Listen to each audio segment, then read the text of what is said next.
आज की चर्चा की शुरुआत एक ऐसे आंकड़े से करते हैं जिसे सुनकर शायद आप चौंक जाएं।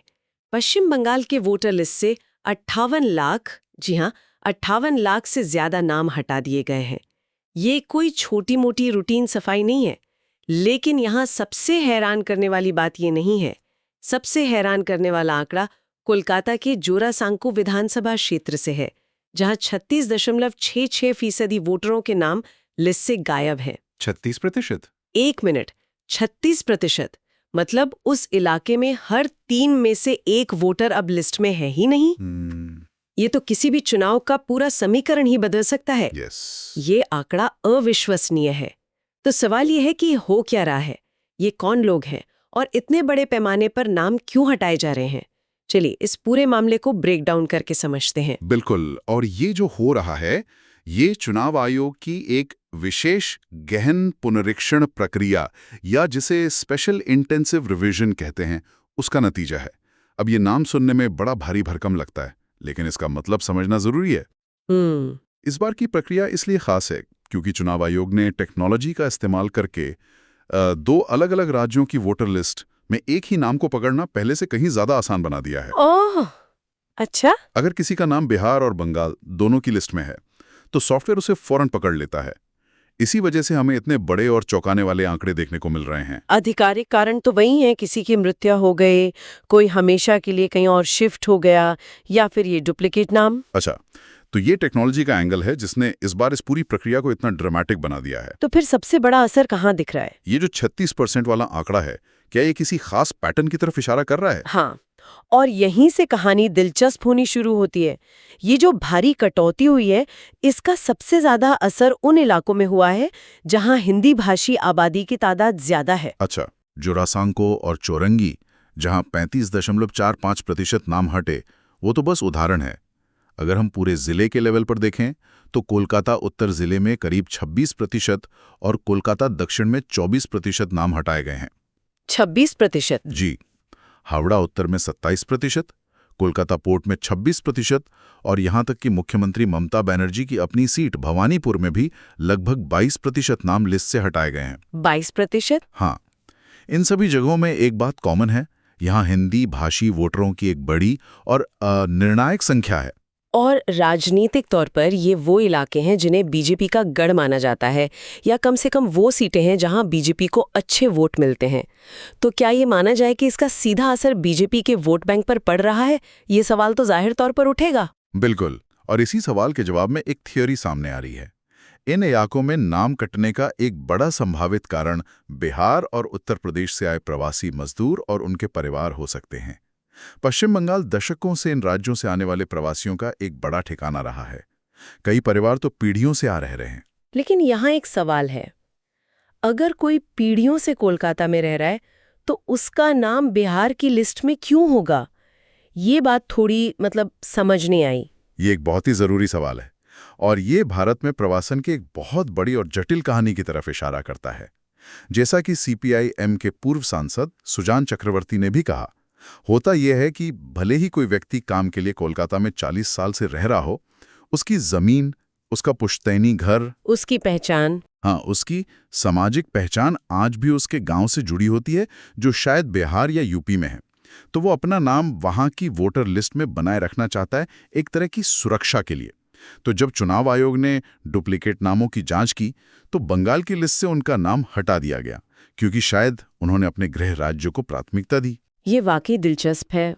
ये एक प्रशासनिक प्रक्रिया का नतीजा हो सकता है, न कि किसी सोची समझी राजनीतिक साजिश का।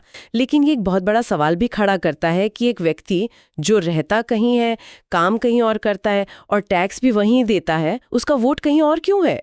ये सिर्फ प्रशासनिक मुद्दा नहीं बल्कि पहचान का एक गहरा संकट भी दिखाता है। पर क्या सिर्फ दोहरी एंट्री से 36% जैसे आंकड़े आ सकते हैं? ये संख्या इतनी बड़ी है कि लगता है इसके पीछे और भी कुछ हो सकता है। आपकी बात सही है। 36% का आंकड़ा सिर्फ डुप्लीकेट नामों से समझाना मुश्किल है।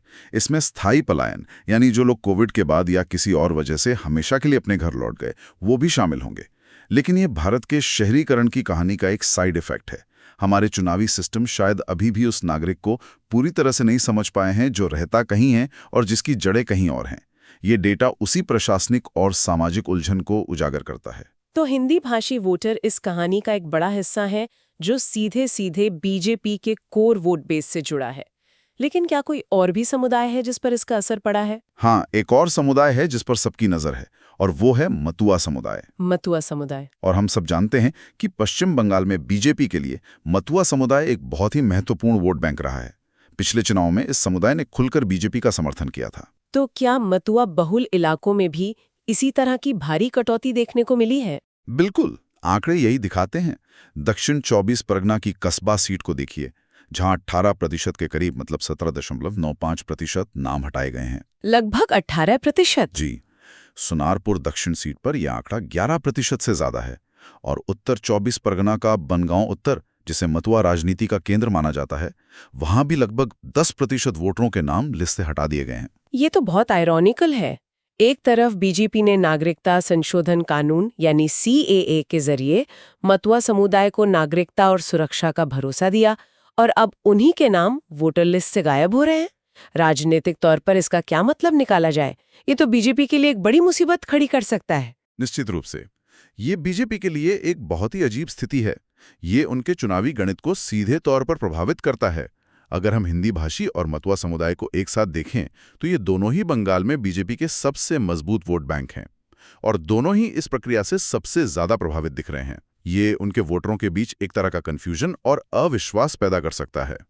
पार्टी को अपने ही समर्थकों को जवाब देना मुश्किल हो सकता है। तो ये पैटर्न तो उन इलाकों में है जहां बीजेपी का प्रभाव माना जाता है, लेकिन क्या ये पूरे बंगाल की तस्वीर है या कुछ इलाके इस ट्रेंड से बिल्कुल अछूते रहे हैं? और यहीं पर कहानी का सबसे नाटकीय मोड़ आता है, जहां एक तरफ हिंदी भाषी और मतुआ बहुल इलाकों में 20, 25, 30% तक नाम कट रहे हैं, वहीं मुस्लिम बहुल इलाकों में तस्वीर बिल्कुल उल्टी है। अंतर जमीन आसमान का है। अच्छा, जैसे कि कुछ आंकड़े बताइए। उदाहरण के लिए मुर्शिदाबाद जिले को लेते हैं, जहां 2011 की जनगणना के हिसाब से 66% से ज्यादा मुस्लिम आबादी है। 66%? हाँ, वहां वोटर लिस्ट से सिर्फ 4.84% नाम हटाए गए हैं। इसी तरह मालदा, जहां लगभग 52% मुस्लिम आबादी है, वहां ये आंकड़ा महज 6.31% है। आप तुलना करके देखिए, कहां 36% और कहां 5-6%। ये अंतर तो बहुत ही ज्यादा है। क्या विधानसभा सीटों के स्तर पर भी यही ट्रेंड दिखता है? हाँ, बिल्कुल। किसी भी मुस्लिम बहुल विधानसभा सीट पर नाम कटने का आंकड़ा 10% के पार नहीं गया है।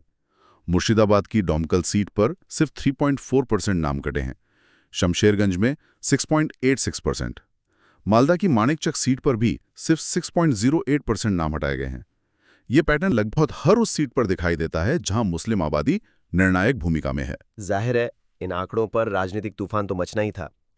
तृणमूल कांग्रेस यानी TMC इस पूरे मामले को कैसे देख रही है? TMC ने इन आंकड़ों को, आप कह सकते हैं, हाथों हाथ लिया है और इसे बीजेपी के खिलाफ एक बड़े हथियार की तरह इस्तेमाल कर रही है। TMC के महासचिव हैं अभिषेक बैनर्जी। उन्होंने कहा है कि इस ड्राफ्ट लिस्ट ने बीजेपी के उस नैरेटिव को बेनकाब कर दिया है, वो घुसपैठियों वाला। हाँ, वही, जिसमें वो सालों से कहते आ रहे थे कि बंगाल में 1 करोड़ रोहिंग्या और बांग्लादेशी घुसपैठिए हैं।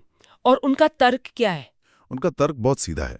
वो कह रहे हैं कि देखिए, चुनाव आयोग को पूरे राज्य की छानबीन के बाद सिर्फ 1.83 लाख फर्जी वोटर मिले, जो बीजेपी के 1 करोड़ के दावे के सामने कुछ भी नहीं है। बिल्कुल।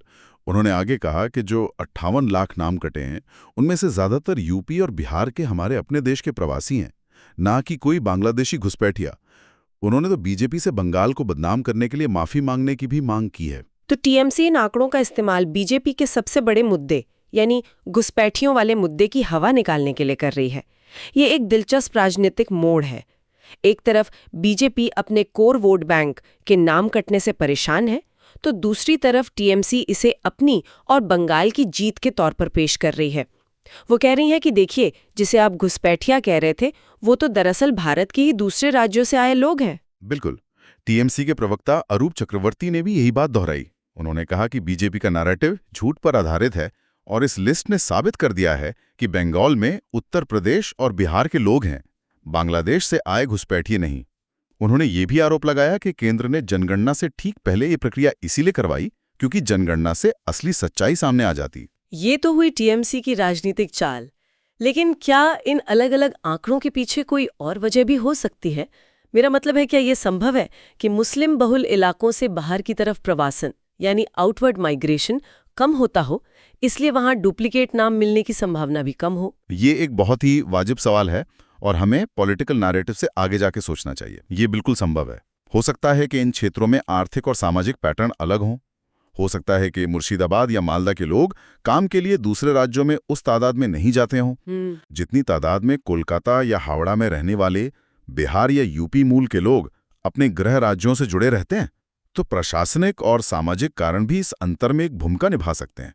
लेकिन राजनीति में जो दिखता है वो बिकता है, और अभी जो दिख रहा है वो टीएमसी के नैरेटिव को सूट कर रहा है। तो कुल मिलाकर हमारे सामने एक ऐसी स्थिति है जहां चुनाव आयोग की एक तकनीकी प्रक्रिया के नतीजों ने दोनों बड़ी पार्टियों को एक एक राजनीतिक हथियार थमा दिया है। आपने बिल्कुल सही सारांश दिया।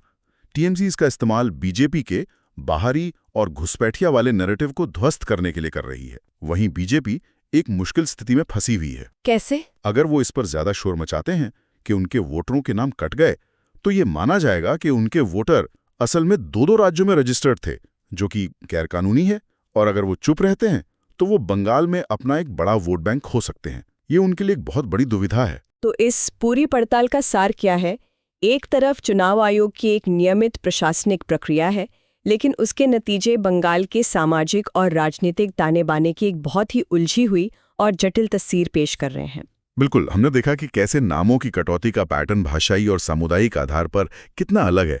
हिंदी भाषी और मतुआ बहुल इलाकों में भारी कटौती, जबकि मुस्लिम बहुल इलाकों में बहुत कम।